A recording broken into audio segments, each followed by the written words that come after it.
Dan kita seakan-akan subhanallah sudah kena dengan hadis baginda Nabi SAW, akan tiba satu zaman nanti di mana tidak ada satupun umatku yang bisa luput dari riba.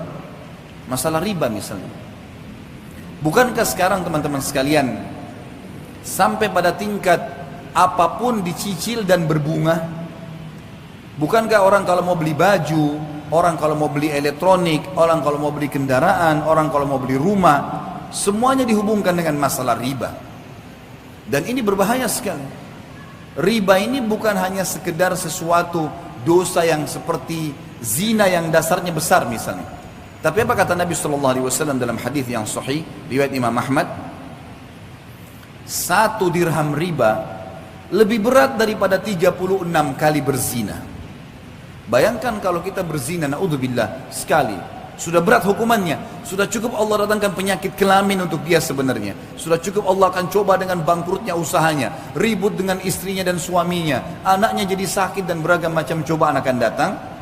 Bagaimana kalau seandainya 36 kali berzina? Padahal 1 dirham, 1.000 rupiah riba. Baik teman-teman sekalian, masih pakai kartu kredit sekarang, memaksakan diri untuk pakai. Apa itu? Dipaksakan untuk menyicil sesuatu. 0% kok Ustaz? Baik 0%. Taib, kalau seandainya Anda terlambat 1 hari saja, bukankah kena bunga 50 rupiah, 50 ribu rupiah? 50 ribu bisa saya jangkau, gaji saya 3 juta, benar. Tapi 50 ribu rupiah, kalau kita hubungkan dengan hadis tadi, lebih berat daripada 36 kali berzina. Untuk apa? Kenapa harus paksakan diri melampaui kapasitas? Kenapa kalau tetap pakai kendaraan yang lama dulu sampai dikumpulkan dana, supaya kita bisa membeli yang cash? Kenapa kita tidak sabar teman-teman sekalian?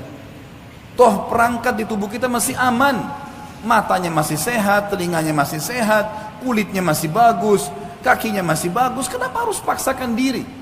Sementara memang riba, sebagaimana tadi qari kita membaca ayat Al-Quran yang luar biasa. Allah mengatakan, ya ayyuhalladzina amanu la ta'kulur riba adha'afan mudha'afah. Hai orang-orang yang beriman, jangan kalian makan riba bertumpuk-tumpuk, berulang-ulang. Apa makna kalimat ini? Kata sebagian ulama tafsir, yang dimaksud adalah riba itu akan selalu mengikat seseorang, tidak bisa lepas. Makanya setiap cicilannya berjalan berapa bulan ditawarkan lagi yang lain, digoda lagi sama syaitan dengan yang lain. Minimal harus ada yang nyantol. Dan 1 dirham riba lebih berat daripada berzina. 36 kali berzina. Allah berfirman dan mengingatkan kepada kita, menjelaskan tentang solusinya. Lalu apa yang saya harus lakukan Ustaz? Jawabannya Allah yang berfirman dan kekal sampai hari kiamat ditelawakan. Surah Al-Baqarah 276. Dan bagi teman-teman yang masih terikat dengan riba, baca Al-Baqarah 2 ayat ini, 275 sama 276. Tapi saksi bahasan di sini 276-nya. Kata Allah Subhanahu wa taala, "A'udzubillahi minasyaitonir rajim, yamhaqullahu riba wa yurbis shadaqat." Allah pasti memusnahkan riba dan menyuburkan sedekah. Apa maksudnya memusnahkan riba?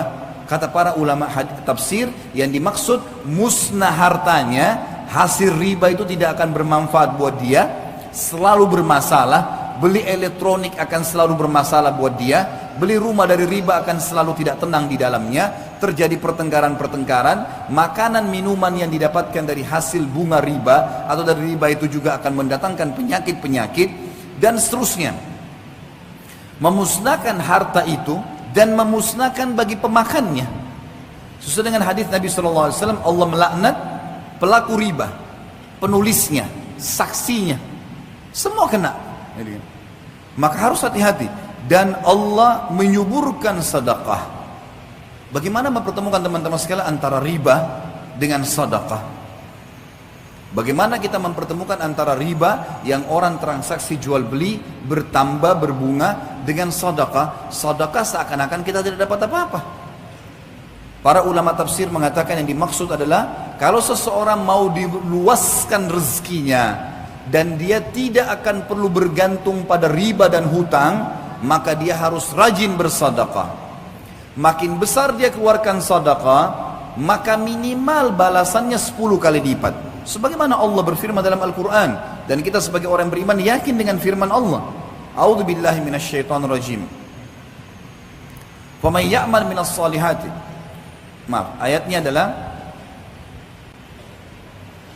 man jaa bil hasanati falahu asyru adhafiha. Al-ayat. Siapa yang melakukan satu kebaikan termasuk sedekah di dalamnya, maka Allah akan datangkan 10 kali lipat. Sebenarnya kita kalau sedekah 5.000 rupiah, 50.000 rupiah, 100.000 rupiah, 1 juta rupiah, atau makin besar maka makin bagus. Pada saat itu sudah ada jaminan dari Allah, kita akan dapat secara investasi dengan Sang Pencipta Allah 10 kali lipatnya. 50.000 akan 500.000, 5 juta akan 50 juta. Ini janji, nggak mungkin salah.